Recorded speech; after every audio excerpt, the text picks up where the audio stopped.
And Natalie, two children, two girls actually affected by this policy, this hair policy. Now they do have the option to return to classes, but so far they have not done that. Their attorneys say they plan to meet with school officials and their attorneys on Monday and hopefully work something out. Now we're talking about that viral video that shows an 11-year-old girl in tears leaving her school because of her hairstyle. Well, today that same girl stood in front of cameras with dry eyes.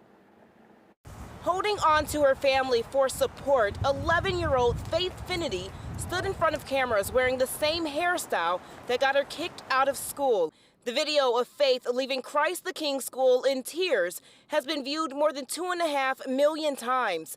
School officials say Faith violated school policy by wearing extensions in her hair. Today, her brother, Stephen Finity, spoke on the family's behalf. It is our hope that through sharing the story of Faith's painful experience, that girls of all ethnic backgrounds will no longer be condemned based on their appearance and can be proud of who they are and how they look. Faith's family says a policy not allowing hair extensions is discriminatory. The school changed its policy for students to only wear their natural hair this year. The policy affected at least two girls, Faith and Tyrielle Davis. Right now, both girls have the option to attend school after a judge signed an injunction forcing the school to let the two students back in the classroom.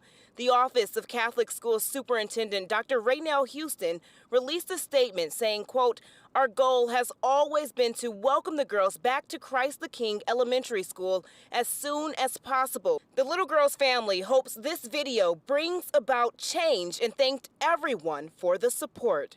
Faith has received overwhelming support from thousands of people all over the world, ranging from celebrities to children her age living in different countries. Faith and our family would like to thank everyone for their love, prayers, encouragement, and support. And this policy is new this year, so we did reach out to the school and we asked them why this policy was changed. They said they wanted to create a distraction-free learning environment and unify the student body, but they did also say the advisory council plans to revisit this policy and others. Reporting live in Terrytown, Kristen Pierce, Eyewitness News. Kristen, thank you.